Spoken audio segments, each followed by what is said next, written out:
우리 화면을 좀 띄워주시면 좋겠습니다. 출애굽기 20장 4절에서 6절. 네, 개역개정은 제가 이따 읽을 거고요. 우리말 성경부터 먼저 읽겠습니다. 4절, 5절, 6절까지. 여러분 우리 합독으로 우리말 성경 읽도록 하겠습니다. 시작.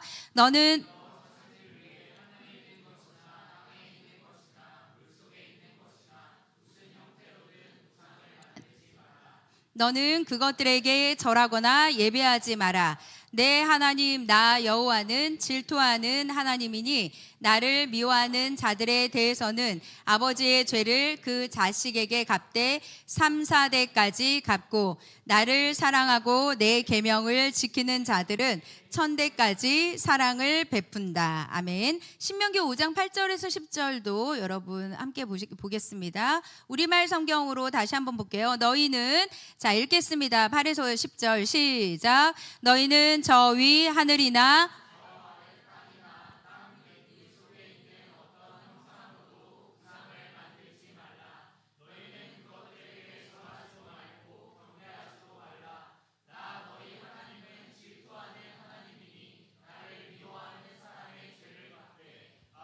죄를 3, 4대 자손에게까지 갚고 나를 사랑하고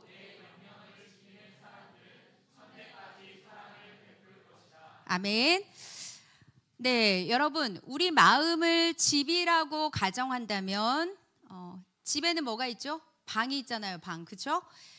우리 영혼, 우리 마음을 집이라고 가정한다면 우리는 방마다 구석구석 우상이 세워져 있다는 것을 알아야 합니다.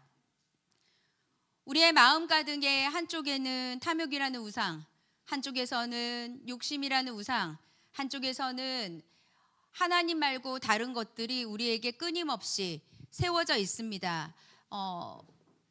눈으로 보이지 않지만 우리 마음에는 계속해서 우상이 세워져 있다는 것입니다. 우리는 하나님의 지혜보다 자기 지혜를 더 믿을 때가 있고요. 하나님의 뜻보다 나의 갈망을 더 사모할 때가 있고 하나님의 영광보다 자기 평판을 더 중시할 때가 있습니다. 하나님을 기뻐하기보다는 내가 칭찬받는 것에 더 관심이 있습니다. 우리는 하나님의 마음을 아프게 하지 않기 위해서 애쓰기보다는 사람들 때문에 나의 자존심에 위태로움이 올까봐, 내가 수치당할까봐 그래서 불안하고 당황하면서 염려에 빠집니다. 우리는 하나님이 이것을 기뻐할까에 대한 포커스보다는 내가 어떤 존재인가에 더 관심이 많다는 거예요.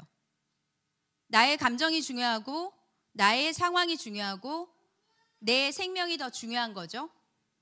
그런데 하나님께서는 그것을 우리에게 지금 우상이라고 말씀하고 있습니다. 내가 하나님을 기쁘게 하랴, 사람을 기쁘게 하랴. 여러분들은 하나님을 기뻐하십니까? 아니면 사람을 기뻐하기 위해서 애쓰고 수고하십니까? 우리는 계속해서 이 부분에 대한 질문을 하고 묵상을 하고 그 다음에 생각을 해야 합니다. 난 정말 하나님을 생각하고 있는가?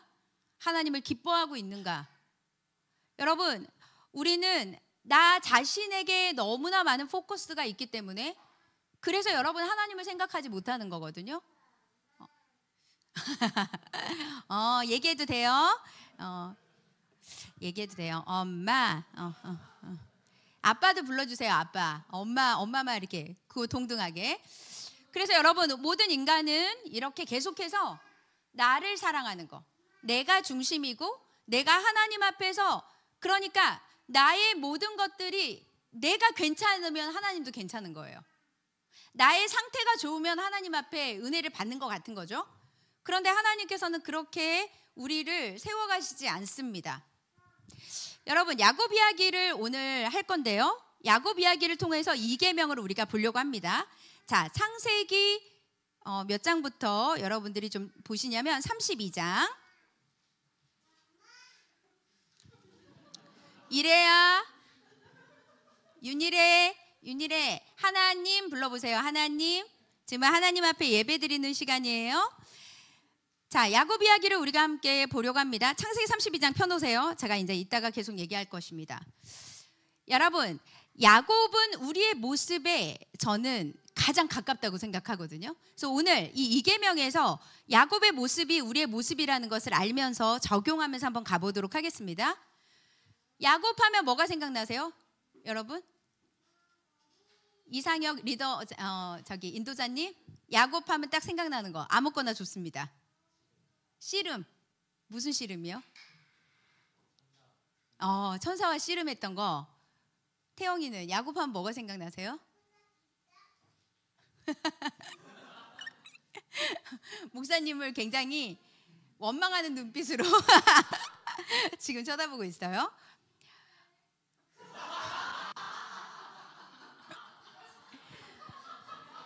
이래야 아닌 거야. 그거는 알았지? 그건 아니야. 아유, 말을 너무 잘한다. 여러분, 야곱은요 평생 자신의 힘으로 살았던 좀 전형적인 인물입니다. 그래서 여러분, 이 야곱이 처절하게 하나님 앞에서 살았던 그 삶을 보면 야곱은 계속해서 하나님의 은혜가 있어요. 하나님을 만나기도 했고, 또 열정이 있으니까 하나님께 서원도 했고, 그 다음에 욕심이 있으니까 형의 장자권도 빼앗아 갖고 그렇게 했죠. 오늘은 이 야곱의 순서를 보려고 하는 게 아니라 막 역순으로 가서 막 찾아보려고 해요. 야곱은 여러분 항상 자신의 힘을 가지고 살았던 사람이기 때문에 나중에 요셉을 만났을 때 이렇게 얘기합니다. 나는 너무 인생을 험악하게 살았습니다. 이렇게 얘기해요. 여러분, 우리의 나이가 차서 50이 되고 60이 되고 70이 되고 주님 앞에 가는 그날에 주님, 나는 정말 내 힘으로 살다가 정말 험악한 인생 살다가 씁쓸하게 하나님 앞에 갑니다라는 고백이 우리 가운데 나오지 않기를 소망합니다. 야곱이 왜 이렇게 처절하게 살았을까요? 왜 험악한 인생을 살았을까? 야곱에게 하나님은 차선책이었기 때문에 그렇습니다. 야곱은 언제나 하나님을 사랑했지만, 하나님께 서원도 했지만, 야곱은 언제나 하나님이 1순위는 아니었어요.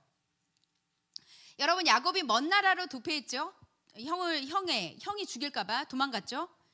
도망가서 삼촌의 집에서 살면서 시련도 겪고, 그 다음에 여러 가지 고난 가운데서 사실은 성공했어요. 양과 염소와 소와 엄청나게 부를 가지고 있었죠.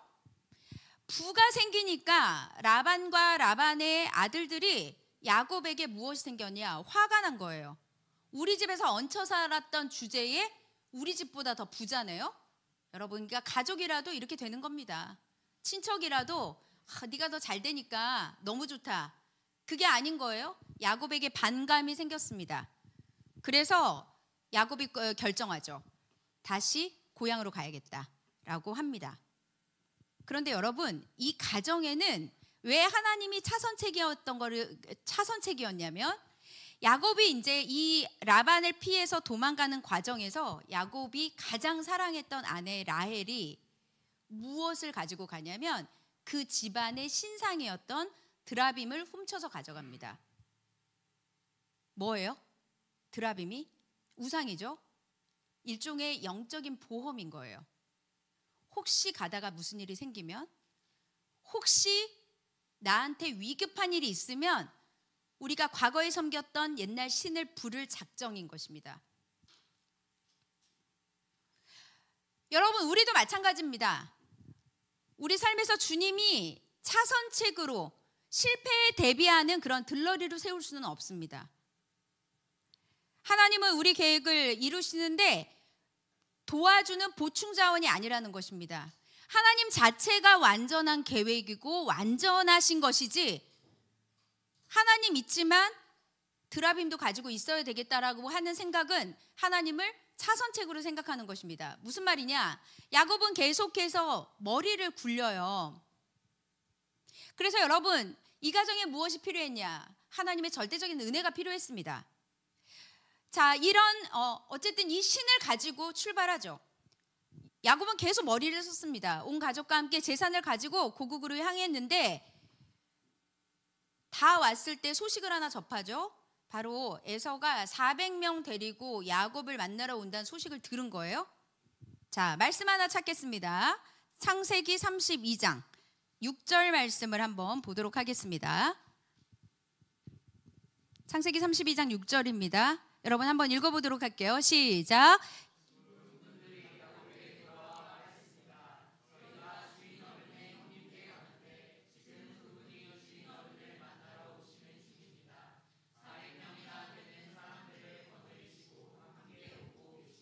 여러분 보세요.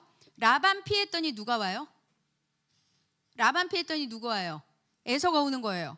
여러분 그러니까 피하니까 더 큰 최악의 두려움이 현실이 되고 있는 거예요. 여러분 여기서는 나오지 않지만 에서가 나중에 보면 야곱하고 막 싸우진 않잖아요.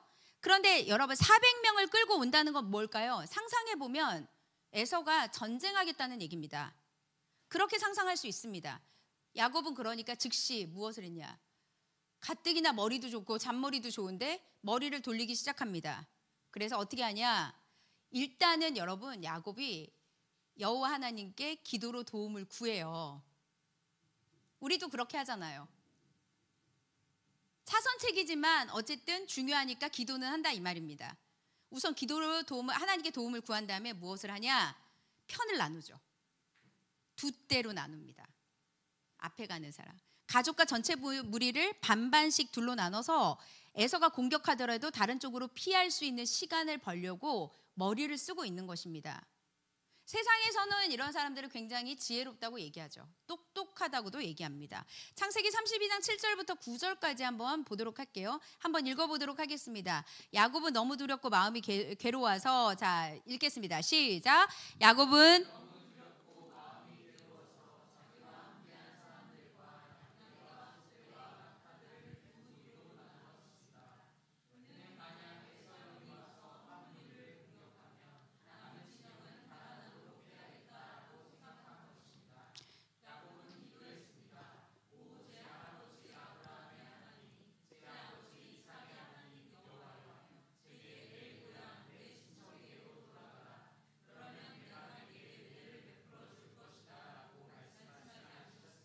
여러분 보세요. 머리도 쓰고 기도도 합니다. 자, 그리고 나서 준비를 다 마치고 나서 두 때를 앞서 보낸 야곱이 그날 밤 혼자 있죠. 야곱의 인생에서는 언제나 하나님이 없었던 건 아니에요. 우리도 마찬가지입니다. 여러분 하나님과 함께 하시잖아요. 그런데 문제는 무엇이냐? 급하면 다른 것도 찾는다는 것입니다. 이제 야곱은 홀로 더 두려운 에서와의 맞닥뜨려야 되는 그 상황을 이제 접해야 합니다. 여러분 야곱은 평생 무엇을 할 욕심이 있었던 사람이었기 때문에 야곱은 어떤 인생의 씨름을 했냐면 평생 복받기 위한 씨름을 했어요. 복받기 위해서 노력하고 수고했죠. 장자권도 빼앗았고요. 남의 집에 가서 일을 열심히 해서 그리고 뭐죠? 엄마로부터 아버지로부터 받지 못했던 사랑을 라헬로부터 받기 위해서 애쓰고 수고하면서 라헬이 있으면 나의 결핍을 채워줄 거라는 그런 자기만의 확신이 있었던 것입니다. 그 야곱은 어떤 것이든지 자기 거로 만들려고 하는 그런 악착 같은 사람이었습니다. 야곱의 인생을 한번 보면 야곱은요 평생 복을 얻어내는 평생의 씨름을 어디서부터 가냐? 뱃속에서부터 합니다. 평생 에서하고 싸웁니다. 이 어려운 중에서도 에서하고 싸워야 되는 상황이죠. 모태로부터 둘은 유별나게도 싸웠습니다. 서로 싸우고 서로 막 잡아당기고 막 그랬죠. 먼저 막 나와야 되는데 어쨌든 형이 더 먼저 나왔잖아요. 자라면서 야곱은 아버지한테 사랑받고 인정받고 싶어서 무진장의 애를 썼습니다. 왜냐하면 아버지 이삭은 에서를 더 사랑했거든요. 성경에 나오죠. 그 다음에 리브가는 야곱을 더 사랑했다 그랬습니다. 여러분 그러니까 인간의 결핍이 그 가정에 고스란히 나오는 겁니다. 내가 누구를 아버지한테 인정받고 아버지한테 사랑받으려고 애쓰고 있는 것이 있는 거죠. 야곱은 무엇이냐? 에서를 더 사랑하는 아버지의 편애 때문에 깊은 상처가 있었던 거예요. 깊은 아픔이 있었죠. 그러니까 더 인정받고 싶은 욕구가 있었던 것입니다. 그러니까 야곱은 변장을 해서라도 편법을 써서라도 장자의 지분을 자신의 힘으로 어떻게든지 얻어내고야 마는 그런 존재입니다. 솔개임수를 써서라도 사랑받아야 됩니다. 칭송받아야 됩니다. 그 복을 얻어내려고 긴 싸움을 일평생 동안 했던 것입니다. 그러나 여러분, 야곱의 인생을 보십시오. 야곱이 부를 가졌죠. 자녀도 얼마나 많습니까? 여인도 4명이나 있습니다. 그러나 야곱의 마음은 언제나 피폐했고요, 공허했습니다. 가족관계는 날마다 불안하고 파도에 휩쓸리는 거친 풍랑과 같이 늘 위기에 있었습니다. 그가 라헬과 그 자녀를 우상화하는 바람에 레아라는 그 첫 번째 여인은 또 너무 비참했죠. 남편의 사랑을 받지 못했다는 것 때문에. 그러니까 막 인생이, 이 가정이, 여러분, 그러니까 우리의 가정 같지 않습니까? 우리의 인생 같지 않습니까? 무엇을 자꾸 해보려고 하는데도 비참하고, 노력해 보려고 하는데도 안 하죠. 그리고 막 공허하고 너무 슬픈 생각이 드는 것입니다. 이런 마음을 가지고서 홀로 있으면서 얼마나 많은 생각을 했겠어요. 성경에 나오지 않지만 우리가 상상해 보면 그날 밤 야곱은 어마어마한 상상을 했을 것입니다. 내가 여기서 죽게 될 것인가? 나의 인생은 무엇일까? 내가 그동안에 이렇게 수고하고 애쓰고 수고했는데 나의 생명은 끝인가? 이런 생각을 했을 것입니다. 그래서 그날 밤에 혼자 남은 야곱은 홀로 남아서 어떤 사람과 동틀 때까지 씨름을 합니다. 창세기 32장 거기 24절부터 31절까지 여러분 다 읽지 말고요. 어디를 보냐면 24절, 25절, 26절까지만 한번 읽어보도록 하겠습니다. 3절만 읽을게요. 24, 5, 6입니다. 읽겠습니다. 시작.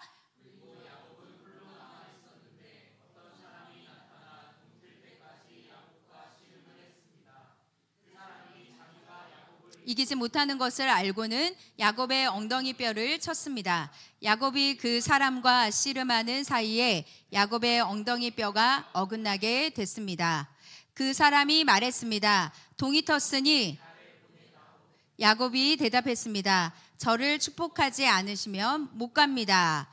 여러분, 여기 보면 24절에 야곱이 홀로 남아 있었을 때 어떤 사람이, 여기서는 어떤 사람이죠? 개역개정에 천사라고 나와요. 천사. 그 천사가, 그 신비의 인물은 누구일까요? 천사. 하나님께서 천사를 통해서 오신 거죠. 25절에 보면 여러분 이렇게 나오죠. 엉덩이 뼈를 쳤다 그랬습니다. 개역개정에서는 관절을 쳤다고 나오거든요. 자, 여러분, 그러면 요거를 주석에서 보면은 어떻게 나오냐면 엉덩이 뼈를 쳤어요. 이 천사가 야곱을 쳤거든요. 어떻게 쳤을까요? 죽을 만큼 쳤다. 아니면 적당히 쳤다. 뭘까요? 죽을 만큼. 땡. 여러분, 죽을 만큼도 아니고 적당히도 아니고요. 요거 지금 그 내용에 보면 그냥 살짝 된 거예요. 살짝 된 거예요. 씨름 상대가 야곱을 살짝 댔는데 야곱의 관절이 완전히 어긋나서 영구적으로 절름발이가 되었습니다. 쩔뚝쩔뚝한 거예요. 여러분, 이 말씀이 뭔지 아십니까? 천사는 야곱을 죽이지 않고 힘을 굉장히 많이 절제하고 억제를 했어요. 그렇다면 이 초인적인 신비의 존재는 살짝 됐다면 그분은 초인적 존재인 거죠. 어마어마한 힘을 가진 존재였죠. 이 인물이 날이 새려서 나 가야 된다고 그랬더니 야곱이 안 놔줍니다. 왜 안 놔주냐면 가야 되는 거예요. 이 야곱이 자꾸 잡으니까 이 사람이 자꾸 이제 가려고 했잖아요. 천사가요. 하나님 얼굴 보면 죽습니다, 여러분. 출애굽기 33장에 보면 나와요. 하나님의 얼굴을 보는 자는 죽는다 그랬어요. 그래서 우리 그 출애굽기에 보면 광야에서 무엇을 했냐면 너희들이 나를 못 보는데 등은 볼 거다, 이렇게 말씀하셨거든요. 무슨 말이냐? 야곱의 씨름 상대가 동트기 전에 떠나려고 했던 것은 야곱을 보호하고 야곱을 살리려고 했던 거예요. 살짝 건드린 것도 죽이려고 하는 목적이 아니었어요. 살짝 건드렸다는 뜻입니다. 그게 어디 나오는지 아세요? 여러분 30절 보세요. 30절에 그렇게 나옵니다. 한번 읽어볼게요. 야곱이 그곳을, 시작.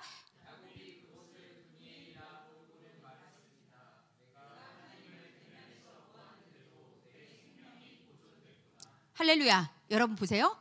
내가 하나님하고 씨름했는데 내 생명이 보존됐다, 죽지 않았다 그랬습니다. 내 생명이 보존되었다는 것은 하나님의 은혜죠. 살리시는 하나님이시라는 거예요.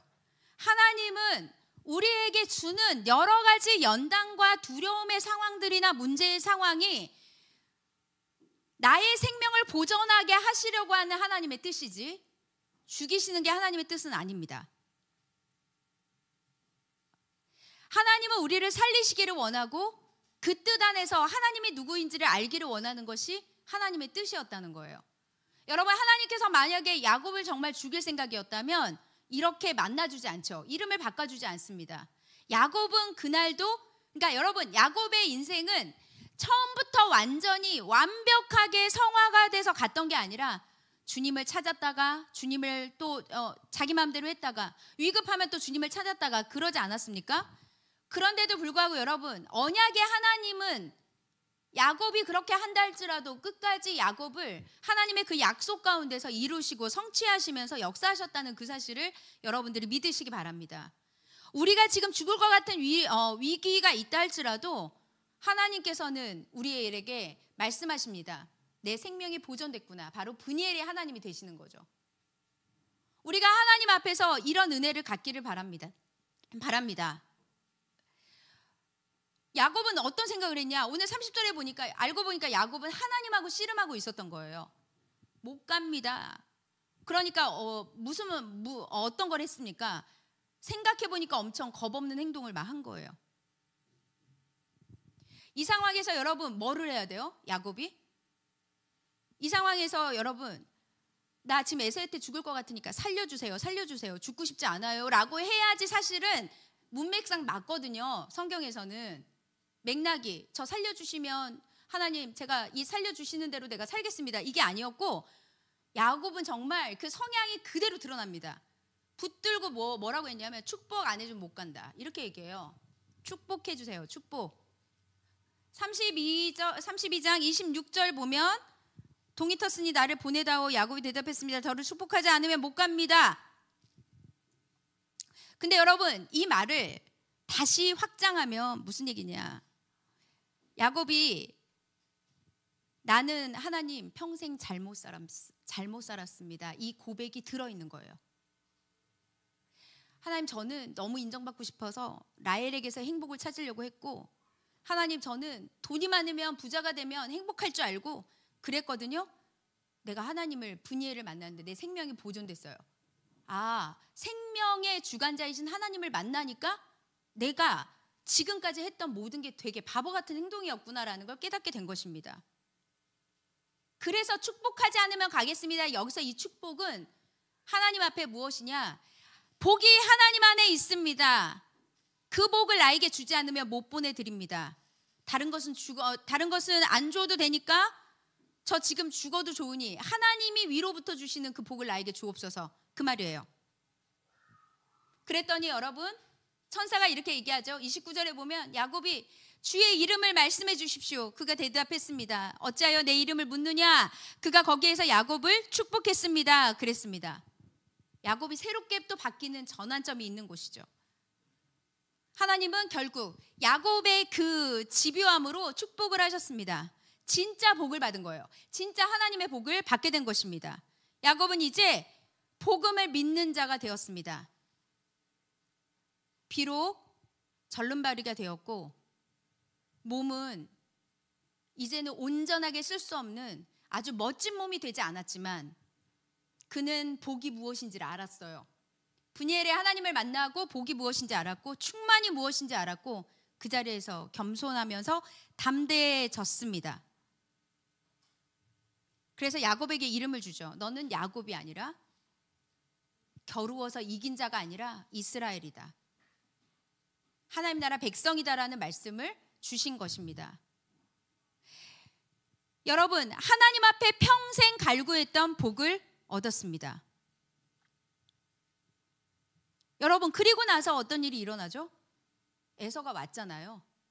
야곱이 절뚝거리면서 형에게 갔죠. 형이 거의 불구가 된 동생을 보고 싸움을 걸 의지도, 분명히 그 안에서 어떤 사건이 있었는지 모르지만 에서의 마음을 하나님께서 바꿔주신 것입니다. 에서가 다시 형제와 함께 연합하고 사랑하면서 살라고 하나님께서 그 모든 상황을 역사하신 것입니다. 형을 만나고 났더니 자신과 평화롭게 지내는 것을 원하는 걸 알고 그때 안도하죠. 두려움과 불안함이 싹 사라진 거예요. 이것이 바로 하나님의 은혜입니다. 여러분, 우리도 그 복을 받았습니다. 사실은 야곱의 이야기는 우리의 이야기죠. 야곱은 늘 교활하고 사악했습니다. 잔머리 굴리는데 대가였습니다. 사실은 복받을 자격이 없죠. 그런데 여러분, 왜 하나님께서는 이런 야곱에게 은혜를 베푸셨을까요? 홀로 남아있던 그 밤에 어둠 속에서, 칠흑 같은 어둠 속에서 그 새벽이 다가오는 두렵고 떨리는 거, 내가 이제까지 어떻게든 내 힘으로 버티다가 살았는데 에서한테 죽을 것 같은 그런 상황 가운데서 야곱은 살고 싶어서 주님 앞에 복을 주십시오, 진짜 연약한 마음으로 간절히 사모한 것입니다. 예수님을 한번 생각해 볼까요? 우리는 오늘 이 메시지를 통해서 예수님을 생각할 수 있습니다. 갈보리 언덕의 그 칠흑 같은 어둠 속에서 주님께서 우리를 구원하시려고 정말 약해지셨죠. 정말 연약해지셨습니다. 야곱이 목숨을 걸고 순종하여서 매달린 것은 자기가 하나님 앞에 복을 얻기 위해서였지만, 예수님은 우리를 살리시려고 연약해지셨고 생명을 걸고 희생하며 섬기셨습니다. 예수님께서 죽기까지 순종하시고 매달리신 것은 자신을 위함이 아니었어요. 야곱은 자신을 위했지만 예수님은 그분을 위하지 않았습니다. 우리를 복되게 하시기 위해서 그분이 죽으신 것입니다. 갈라디아서 3장 13절에서 14절 말씀 한번 읽어보도록 하겠습니다. 신약 갈라디아서 3장 13절에서 14절 말씀입니다.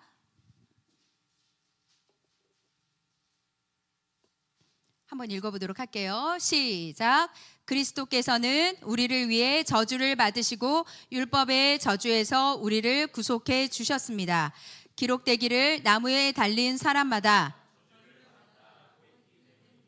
이는 아브라함의 복이 그리스도 예수 안에서 이방 사람에게 미치게 하고 우리도 믿음으로 성령의 약속을 받게 하기 위함입니다. 여러분, 이게 창세기 말씀과 연결할 수 있어요. 그리스도께서 우리를 위해 저주 받으셨습니다. 저주는 누가 받아야 되죠? 내가 받아야죠. 저주는 우리가 받아야 되죠. 그러나 여러분, 나무에 달린 자마다 저주를 받는다, 신명기 말씀에 나옵니다. 나무에 달린 자들은 저주받은 자라고 했습니다.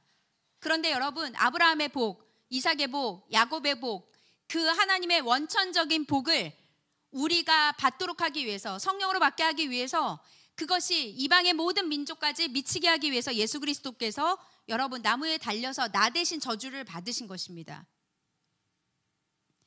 여러분, 야곱이 살아난 이유가 뭔지 아세요? 왜 야곱이 생명을 보존됐죠? 아까 그 초인적인 힘을 가지고 있는 하나님께서 죽이려고 쳤다고 하지 않았잖아요. 건드렸다고 했잖아요. 연약하게 오신 것입니다. 나 힘세고 나 강건하고 너 나한테 굴복해라, 그렇게 오신 게 아니에요. 야곱이 살아남은 이유는 하나님이 연약한 모습으로 오셨기 때문입니다. 예수님이 연약한 모습으로 오셨기 때문에, 그래서 우리가 살아남을 수 있었다는 것입니다. 여러분, 이것이 바로 복음입니다. 14절에 보니까 여러분, 성령의 약속을 받게 하기 위해서, 성령의 약속이 무엇이죠? 예수 그리스도의 그 사건을 통하여서 우리에게 성령을 주시겠다고 했던 그 약속이잖아요. 그 약속을 받고 하나님과 연합하고 살 수 있도록 우리에게 그 은혜를 주신 것입니다. 성령의 약속이 무엇인지 여러분, 그 말씀 하나 더 볼게요. 갈라디아서 4장 6절입니다. 갈라디아서 4장 6절 여러분이 읽겠습니다. 시작. 여러분이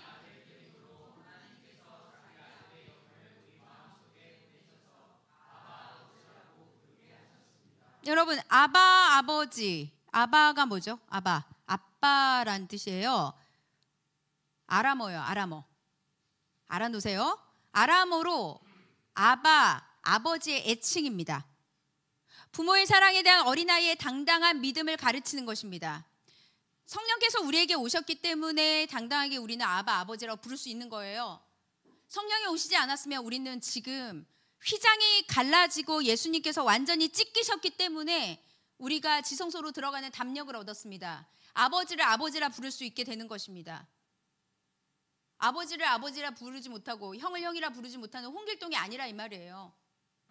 하나님 앞에 우리는 하나님의 이름을 부를 수 있는 존재로, 하나님의 이름을 부르려면 우리 안에 누가 계셔야 되냐면 성령 하나님이 계셔야 되거든요. 성령 하나님이 우리와 함께 하셔야만 우리가 그 아버지의 이름을 부를 수 있고, 그 다음에 우리를 위해서 탄식하며 기도하시는 성령 하나님과 보좌에 계시는 예수님에게 우리가 나아갈 수 있게 되는 것입니다. 바울이 지금 하는 메시지는 무엇입니까? 우리가 복음을 믿으면 성령의 하나님의 사랑과 복을 우리 마음에 실제로 거하게 하신다는 뜻이에요. 성령님이 계시기 때문에. 성령님은 그 정도로 우리에게 있어도 되고 없어도 되는 존재가 아닙니다. 차선책이 아니라 이 말입니다. 여러분들은 하나님의 복을 듣고 있습니까? 마음속 깊이에서 하나님께서 여러분들에게 마가복음 1장 11절에 나오는 것처럼 하늘에서 소리가 들렸죠. 예수님께서 세례 받으셨을 때 하늘이 열리고 하나님께서 말씀하셨습니다. 너는 내 사랑하는 아들이다. 내가 너를 무척 기뻐한다 말씀하셨거든요. 여러분들의 마음속 가운데 성령 하나님의 메시지로 하나님의 복을 듣고 있습니까? 사랑하는 이재동 집사야, 내가 너를 사랑한다. 내가 너를 무척 기뻐한다. 내가 너에게 주려고 하는 것은 고난이 아니라 내가 너를 더 하나님 앞에 깊이 있는 자로 만들기 위해서, 믿음 있는 사람으로 세우기 위해서 지금 일어나고 있는 모든 일들이 너에게 아픔이 아니라 너에게 기쁨이 될 것이다. 하나님이 주시는 마음속에 그 메시지를 듣고 있습니까? 나에게 고백하는 하나님의 메시지를 들으시는 여러분들 되시기를 소망합니다. 야곱이 받은 것이 바로 그 복입니다. 너 이제 야곱 아니야. 야곱은 옛사람이지만, 야곱은 자기를 위해서 살지만, 야곱은 욕심으로 가득 찼지만, 경쟁에서 이겨서 자기 스스로가 어떻게든 살아보려고 하는 존재지만 내가 너의 이름을 바꿔주겠다. 정체성 자체를 바꿔주겠다고 했어요. 너는 이스라엘이다 라고 말씀하고 있습니다. 야곱이 그것을 받은 겁니다. 성령으로 인해서 그 복이, 이제 야곱이 받았던 그 복이 우리에게 임하신 것입니다. 나 외에 다른 신을 섬기지 말라. 제가 금요일날 여러분들에게 그 메시지를 전했습니다. 마태복음 22장에 예수님한테 물어보죠. 율법학자들이 율법 가운데 제일 중요한 게 뭡니까? 예수님께서 내 마음을 다하고 생명을 다하고 내 뜻을 다해 주 하나님을 사랑해라. 이것이 첫째 되는 계명이요, 둘째는 내 이웃을 내 몸처럼 사랑해라 말씀하셨습니다. 제가 금요일에 설교할 때 이렇게 이야기했어요. 첫째가 있고 둘째가 있고 셋째가 있고 넷째가 있고 다섯째가 있다고. 둘째가 첫째가 될 수 없습니다. 셋째가 첫째가 될 수 없습니다. 무슨 말이냐? 하나님께서 이렇게 얘기하시는 거예요. 으뜸이 있고 둘째가 있다는 거예요. 그 으뜸이 무엇이냐? 하나님을 사랑하는 것. 두 번째가 무엇이냐? 이웃을 사랑하는 것. 모든 중심이 하나님으로 포커스가 되지 않으면 우리는 둘째, 셋째, 넷째가 첫 번째 자리를 넘보게 되어 있습니다. 내가 어디다 더 많은 힘을 기울이고 있는가? 그것이 여러분들의 자리입니다. 나는 지금 첫 번째 자리에 무엇이 있는가 돌아보시기 바랍니다.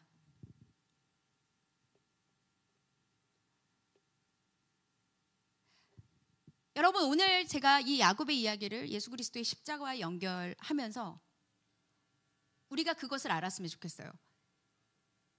복음만 우상 숭배를 퇴치하는 약이 됩니다. 십자가와 부활과 예수 그리스도의 이름과 복음만이 우상 숭배를 뛰어넘을 수 있습니다. 이 복을 누려야 우상이 사라진다는 것입니다. 근데 이게 없잖아요? 그럼 계속 엉뚱한 데서 복을 구하는 거죠. 야곱이 그랬잖아요. 엉뚱한 데서 라헬만 있으면, 자녀가 많으면, 돈이 많으면, 양과 소와 소떼들이 가득하면, 에서에게 장자권을 뺐으면, 여러분 뺏기는 뺏었죠. 그러나 그 인생은 결국은 엄마 아빠와 갈라지면서 사실은 외로이 얼마나 또 정말 고독하게 살았을까요? 고독하니까 여자가 필요했던 거예요. 고독하니까 뭐라도 채워야 되는 거예요. 돈이라도 있어야 되는 것입니다. 야곱처럼 평생 엉뚱한 데서 복을 구하고 살다가 여러분 이 시간이 한참 지난 후에 야곱은 그 복을 발견했습니다. 이거를 발견하는데 여러분 다리가 절름발이가 되는 그 연약함을 경험해야만 우리는 하나님 앞에서 그 복을 깨닫는 존재입니다. 그 정도로 어리석어요. 저도 어리석고 우리 모두가 다 어리석습니다. 그런데 여러분 하나님의 복을 받은 사람들이 절름발이가 되었을 때 기쁘고 춤추는 이유가 무엇인지 아십니까? 진짜 복을 발견했기 때문이에요. 여러분 수많은 사람들이 간증을 할 때 제가 전에 섬겼던 그 좋은나무 교회 목사님이 IBM인가 거기 회사를 다녔어요. 아주 오래된 그 이제 컴퓨터 회사를 다니셨었는데 거기 다니시다가 사업을 하시면서 빚이 얼마가 생겼냐? 120억인가 이제 빚을 진 거예요. 빚을 져가지고 그때 사모님께서 목사님이 40인가에 이제 신학을 하시게 됐는데 매일 청계산에 가서 기도를 하신 거예요. 산기도 하시면서. 사모님이 그때 그 말씀을 하시더라고요. 저희한테 모여가지고 하나님 빚만 해결해 주시면 하나님 시키는 거 다 할게요. 빚만 해결해 주시면 이 120억 정말 이 사모님도 엄청 우아하게 생겼거든요. 금융위원회인가 어디까지 가서 이거 해결하려면 어떻게 해야 되냐 여기저기 다니시면서 수소문하면서 엄청나게 고민을 많이 하셨는데 하나님이 응답을 안 하시는 거예요. 제가 금요일 얘기했죠. 우리 하나님은 현찰은 안 주시고 말씀만 주신다고 언약만 주시는 그분이다라고 말씀했잖아요. 하나님이 그 빚을 해결을 안 해주시는 거예요. 그런데 계속 40일인가 이제 하는데 마지막 날인가 사모님이 그 말씀 하시더라고요. 하나님 앞에 이제까지 살았던 모든 삶 다 접고 하나님 앞에 다시 충성하고 올인하고 주의 자녀로 살아라. 이제 그 메시지를 받고 신학을 하시게 된 겁니다. 저도 그 교회에서 정말 훈련도 잘 받고 정말 목사님께서 정말 간증이 많으시거든요. 여러분 우리는 빚만 없어지면 결혼만 하면 취업만 하면 좋은 대학만 가면 이것만 있으면 아들만 낳으면 딸만 낳으면 그게 여러분 그게 복이 왜냐하면 보이는 거잖아요. 보이는 거니까 보이는 것이 발견하면 그게 복이라고 생각하죠.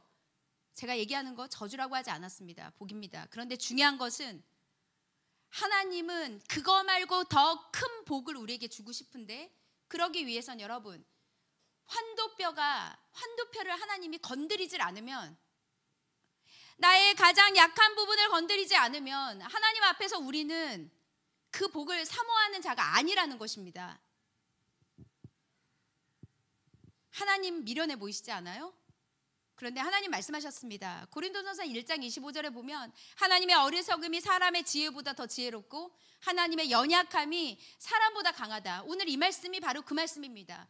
하나님의 그 연약함이 힘을 주고 씨름하는 야곱의 그 힘보다 더 센데도 살짝 건드린 것입니다. 여러분 어떻게 사실 생각이십니까? 모태신앙이 여러분들에게 자랑이 됩니까? 유대인들도 자랑했습니다. 유대인들은 이렇게 자랑했습니다. 우리는 선택받은 민족이고 율법을 받았다. 하나님께서는 징계하셨죠. 뭐라고 했냐면 율법을 받았고 하나님의 백성으로 선택받았음에도 불구하고 너는 율법대로 살지 않았다라고 말씀하고 있어요.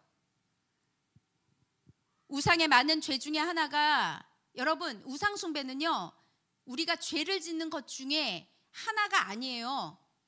우리 마음의 근본적인 문제입니다. 본질적 문제입니다. 왜 그런 줄 아세요? 로마서 말씀 보겠습니다. 로마서 말씀 1장 21절 한번 볼게요. 로마서 1장 21절에 보면 그들은 유대인을 향해서 말씀하신 거죠. 한번 읽어보겠습니다. 시작.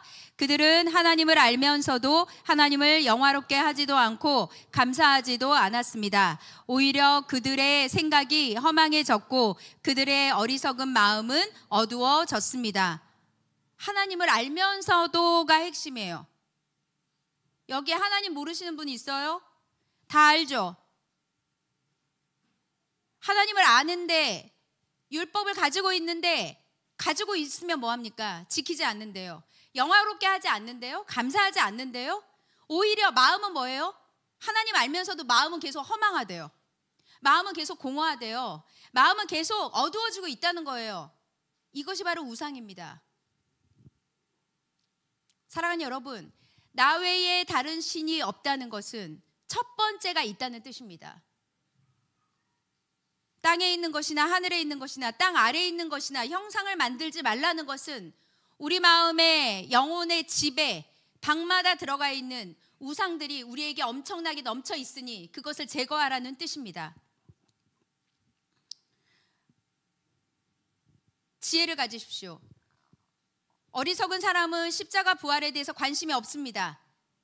사람의 지혜만 있으면 된다고 생각하기 때문입니다. 사랑하는 여러분, 우리가 하나님 앞에 무엇을 가져야 되냐?